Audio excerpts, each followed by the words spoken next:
It is my favorite day to just show up. Hi, everyone. Yvonne Heath here, nurse turned author, speaker, and change maker, and your host.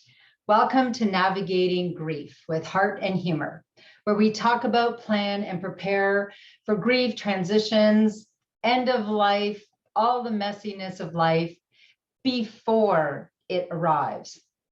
Or we've been through it and we thought, wow, I was so ill prepared. I want to do it differently next time. It's about creating social change, and it starts with you and it starts with me. And that is why we are here. So I invite you to just take a moment to forget about all the noise on the outside. I know that there's a lot going on behind that door, and we all have many things pulling us away, and we've chosen to be here together. So take this time to just take a couple of deep breaths and just land here.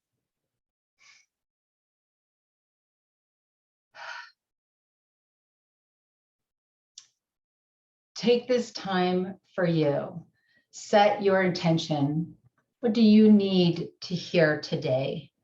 Open your heart, open your mind, and let's have a great chat. So it's been my absolute privilege in the last few episodes to be sharing chapters of my book, Love Your Life to Death.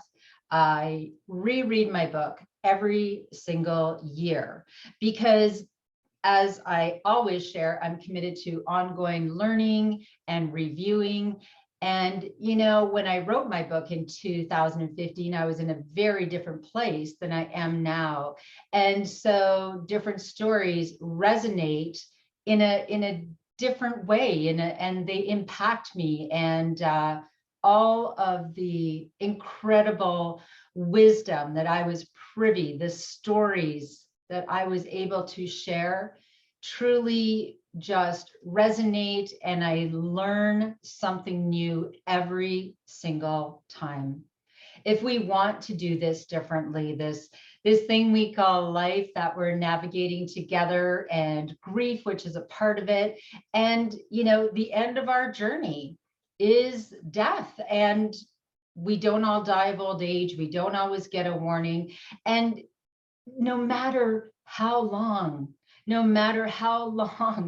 someone lives, even if we had time to say goodbye, we are still so, is the word ill prepared? We are just not accepting. I think that's part of it, right? We are not accepting of the fact that everything that lives dies. We don't live our life that way. We live it crossing our fingers and hoping, you know, for the best, no matter what the situation. And certainly, yes, we can hope for the best and prepare for whatever comes, right? Because truly life is unpredictable. Let's prepare for anything. Change is the only constant. So I want to live my life not with my head stuck in the sand, not pretending I'm fine when I'm not, avoiding the hard stuff. I just chose to dive right in. And so in my the first episode that I shared, the introduction, it was a good death. It was my beautiful friend Sue, her dad Homer, who lived an incredible life and planned his death, and he left a legacy of love with his family. And anyone and everyone should reread that story because it shows us that we always have a choice, right? We don't always have the choice we wish we had, but we always have a choice. And in the first chapter, I went down memory lane with my my nursing journey. I shared beautiful stories of patients whose lives and deaths impacted me, and I really, as I review that, I remember how much I suffered. And I'm just so grateful to know that I can do this differently. I have done this differently. Each and every day. It doesn't mean I don't grieve, right? And that's the whole thing. When I say to people, this isn't about avoiding grief. It's about paving the road to be able to grieve and allow our grief and understand our grief. It's about accepting life and death and being able to have conversations, normalize these conversations throughout life.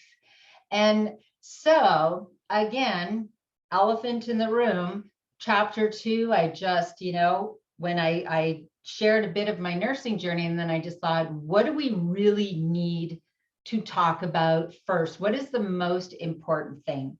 The thing we fear the most, that foundation that we need in place before we can build our coping skills and strategies, our resilience, our being more empowered, resilient, and happy no matter what life throws at us.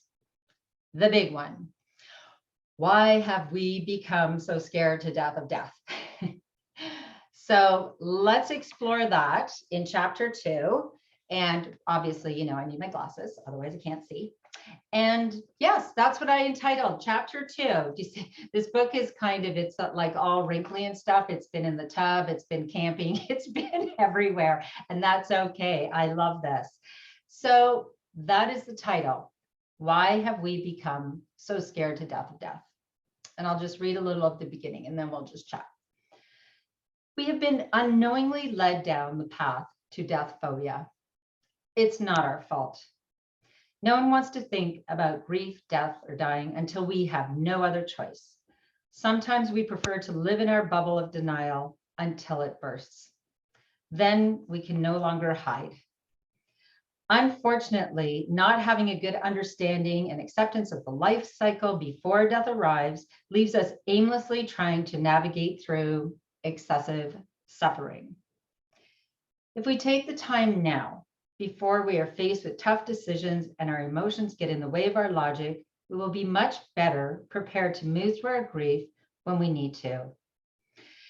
So I started with, again, when we talk about, our grief phobic society, our death phobic society. Well, okay, so what does that mean? What is death phobia?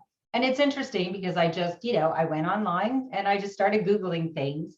And I realized that, there's a little bit more to dissect and diffuse than at first glance. So death phobia is a broad term that can refer to several distinct fears of our own death, of being close to the dying, of growing old, or of the elderly. So a couple of definitions is thanatophobia. Let me see if I pronounce that right. I don't know. An irrational fear of one's own death or dying process. And, let's just stop right there. Isn't that such an incredibly painful way to live? Knowing that, our lives are all finite. We all have a time period that we are here. And as far as I know, our physical bodies, only last so long. And we have this, this sort of pretending that we have the right, or that we are going to live, till we're in our 90s or a century. Wouldn't that be wonderful? And yet that isn't the reality for all of us. And so no matter how long we are here, living in the fear of dying is robbing us of our joy, of living life fully now, no matter how long that is. And yet it is very common. And I have witnessed this incredible fear in many patients, in family members. I remember a family member, somebody who was approaching end of life, said, "I'm dying, aren't I?" And our poor terrified relative said, "Oh my gosh, don't talk like that." And that was the end of the conversation. Or patients, I'm holding their hand and they're like, "Please don't let me die," as if I had that power. And to live in that fear is something that, my goodness, we can continue to just push it away, or we can just look at it head on. What can I do to diffuse my fear? What am I so fearful about? And that is a conversation, an ongoing conversation. And so the other death phobic that when I was looking at death phobia, another phobia is necrophobia, an exaggerated fear of death or dying persons or things. So people see coffins or graveyards or, whatever is associated with death, and they become paralyzed with fear. So, these are people who would say, oh my gosh, I cannot stand going to a funeral. Well, and here's the thing, when people say, oh, I just don't like going to funerals. Well, isn't it a little more strange to say, oh, I just love funerals? Although I have said that because, when you go to a funeral and we are celebrating and we are grieving and we are honoring the person, and it is truly a reflection of how they live their lives, it is beautiful. I will say it. I know people say, well, that's strange. Well, again, that's how I choose to see it. What a beautiful celebration that was of this person's life. And we also had tears. We had it all, all emotions were allowed. So if we understand that these are actual real fears people have, okay, let's talk about this. Interesting, isn't it? Another one that's hard to pronounce. Gerontophobia. Gerontophobia. A morbid fear of growing old or an intense dislike of the elderly. Now, just, when I read that, it hurt my heart because I know, part of that is our society. We have a very different way of being. Before the industrialized revolution or industrial revolution in the 1800s, and we were mostly farming communities, we all lived together, multi-generational living. Everybody, children and parents and aunts and uncles lived down the road, and grandparents, everybody lived in the community together. And now, through the way our society is structured, and men and women are both working in the home, or whatever your home may be, to women, to men, whatever, everyone is working. And so there wouldn't be someone at home necessarily to take care of someone who is elderly or ill. Or we have moved all over the world, because that's incredible that we can do that. And yet that also means that if you have, elderly parents, you might see them once a year. They're not a part of your everyday life. And often they end up living in a retirement home or a nursing home. So again, not in our everyday life. And perhaps the kids don't, oh, I don't like to go visit grandma. Everybody's old at the retirement home. We're just missing out on so much. And because our elderly do not live among us, or if they do, they're often housebound, and it's just not normalized anymore. And so this fear is fed, right? Because whatever we've normalized, whatever you're used to seeing, it's like normal. Like, oh yes, okay, yeah, there's grandparents everywhere, everybody lives, all grandparents live with their families, etc. But that's just not the way it is anymore. And of course, people also, when they see someone who is aging and they think, oh, they're nearing death. Well, when you're scared to death of death, you don't want to see that, do you? You need to reframe that. I love this beautiful quote that I found. If only our eyes saw souls instead of bodies, how very different our ideals of beauty would be. Isn't that extraordinary? It's author unknown. But here's the thing. Each stage of the aging process has its own beauty and gifts. Our wise elders have so much to teach us, and we are missing out. And again, I know there's so many people that feel so guilty. Oh my goodness, I need to visit my parents more. And yes, and it's a yes, and I understand. And again, it's the way our society has been structured, right? People move to retirement homes. We don't see our parents. They don't live often, I mean, some families in many cultures, that's the way it is. I mean, your elder, your parents, your grandparents, everybody lives together, not here in North America. And, you know, there's things that we can do maybe to visit more, to make a difference. And we also have to be gentle on ourselves because we didn't create this, you know, it's the way it is. But if we can start to just sort of think about these things and, you know, maybe how could we have more friends, more people visiting who are older. And like, I have always had incredible friends who are seniors. My friend Minnie Boyce, who I interviewed for my book. She was 101 when we met. She died when she was 105. We had incredible conversations. And now I have my very beautiful friend, Eva Olson, who is 97, and she survived the Holocaust. And I don't think, you know, going to see Eva is, oh, you know, I'm visiting this senior person, how nice of me. I'm going to see my friend who has lived this unbelievable, incredible life. And she just inspires me every time. So, you know, I just invite you to perhaps just consider, you know, are your children, do they have any exposure to seniors? Can they go volunteer at senior residence? Can they go play cards with someone? Something to think about and to normalize. I'm just saying.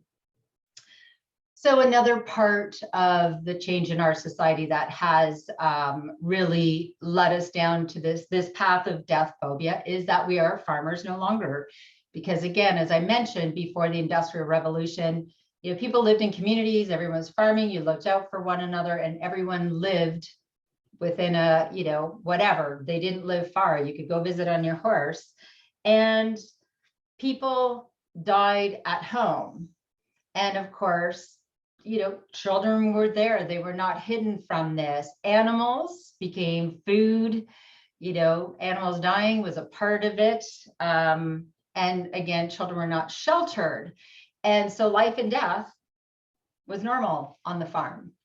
And when someone died, I wrote here, the deceased would be prepared by the family and laid out in the parlor, known as the death room in the Victorian era. This is where everyone could come and pay their respects.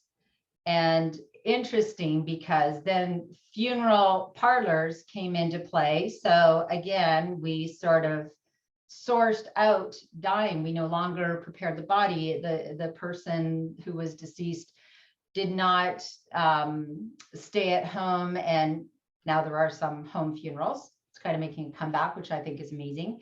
But that was the norm back then. There was no other option.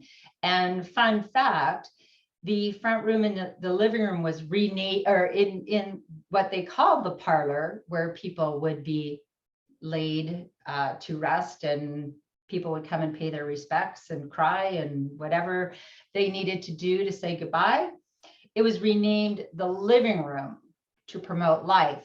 See what they did there? So funeral parlors, and then this was your living room. So we outsourced death, and people who, as people age now, they go live in retirement homes, nursing homes, and also people die in the hospital.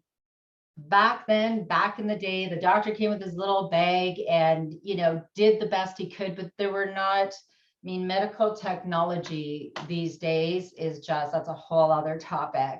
I mean, we can keep people alive for so much longer than their bodies even want to, than they want to.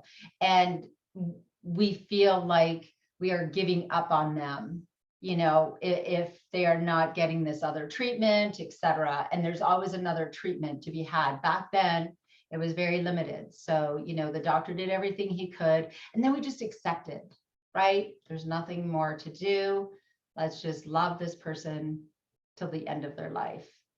So many wonderful changes, and some that make this very challenging, right? Some that have fed into this death phobia, into not having these conversations because we don't have to until we have to. And so as I carried on, I was like, okay, so what else do we have here? And, you know, we get back to our little problem in our society is busy, busy, busy, busy. So another cultural shift that has made it difficult for us to be prepared to deal with death is our insatiable need to fill every single space. So there is no time to think, contemplate, or to ponder. We do not take time for meaningful conversations, right? Even when you're driving somewhere, that was like when I had the van and the children and we used to drive places, it was like inspiration school until my kids caught on and they would say, okay, mom, no life lesson today. But these were the times that I would say, okay, we're in the car. No, you don't need your iPad or your phone or whatever. Let's, you know, what did you think? Oh, you know, Mr. Jones died. That was so sad. I saw his wife and she was really struggling. And I would encourage these conversations.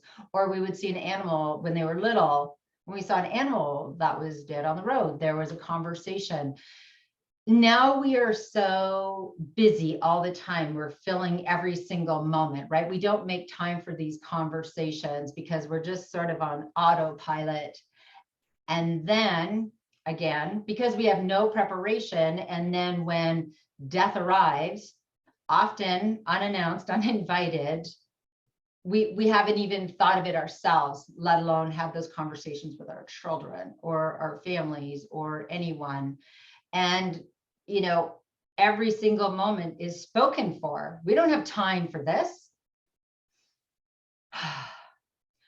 My question is, what can we do to change that? You know, what can we do to change that? Because we are the only ones that can change our lives. If you are too busy to even think, if you haven't carved out time for, you know, preparing for life's challenges or the transitions that are coming, what can you do to change that? I invite you to start with 15 minutes a day. Whatever, okay, sorry if that was too much. 15 minutes 3 times a week. Say, okay, what transitions are coming up in my life? I already know, I prepare ahead of time. I don't live in the future. I live in the moment. I'm very mindful, and it's a yes. And yes, I am enjoying my life now. And I know I have children who will be leaving, a huge transition in the next few years, couple of years, 1 year, I don't know. That will be a huge transition for me, and I will grieve, and I know, and I am preparing for that before it arrives. I have aging parents, and I know that things may change as we move along. I am looking at resources. I am preparing mentally, physically, emotionally. I am exploring where they live. Is it feasible for them to stay there long term? Can we have these elephant in the room, awkward conversations? I am not going to go into whatever stage blindly. I have done that in the past. And what does that equal? We all know it, don't we? Excessive suffering, right? This is all about eliminating the excessive suffering we create by avoiding. Okay, so back to why we are scared to death of death. So again, with being so busy, we just don't have the time, right? We don't make the time. We don't say, hey, what do you believe about life and death? Let's have these conversations. What resources are out there? So let's change that. One resource at a time, one conversation at a time. Why don't you start with, when you think of being scared to death of death, what is it that scares you the most? What is it that scares you the most? You can email that to me if you like. I would love to have that conversation. Okay, so another part of it. It's very interesting as I was thinking of these things and I was chatting with lots of different people. We also see we are seemingly desensitized to death. as we watch people get brutally murdered on television and in movies or on the internet. I'll never quite understand that. I do not, I will not watch those movies. Oh, it's terrifying. We've become falsely comfortable with the notion of people dying. The trouble is when death happens in real life, when it's someone we know and love, is very different. And we have not developed real coping skills. This is a real paradox. We're exposed to more death, but in an impersonal, entertaining way that doesn't show us how to truly deal with it. Real death is different. In conclusion, I believe we have become a society of instant gratification, constant stimulation, stress, pills, and addiction. Sorry, I know that's a lot of tough love. Perhaps we are too demanding and too hard on ourselves. It's time to slow down. Are you living purposefully, happily? Do you have beliefs about life and death that will guide you? Are you really fulfilled with the constant hustle and bustle? How's your marriage? Do your kids have your attention? Have you hugged a tree lately? So why should we ask ourselves these questions? Why? Because we are worth it. Give yourself a break, even if it's a quick one. Think about what you'd want to look back at the end of your life. Think about what you would want, what would make you smile, and do that. So, the truth is we have been unknowingly led down this path to death phobia. It may be time to start questioning this path and create change. If we carve out moments for quiet contemplation, togetherness without external stimulation, we can have conversations about life, death, and everything in between. And we can really reconnect. And we will suffer less because grief is coming. So why we are scared to death of death is because we have normalized avoiding it. It is no longer a part of our conversations. Well, hospice and palliative care are changing that. And we need to do our part. We need to talk about, plan, and prepare before grief, death, and dying arrive. Because the best time to talk about it is now. Diffuse your fear. What do you believe about life and death? What can you do to move towards being more empowered, resilient, and happy in your life, no matter how long that may be? I know these are challenging conversations, and I honor you. I honor you for listening, for hearing, and for wanting to be the change in your life, because you are the only one that can do it. But the good news is that you do not have to do it alone. I am certainly here to be a part of your village for life. I will continue to have these conversations and be by your side, and you can reach out to me. I will continue to learn and share what I've learned.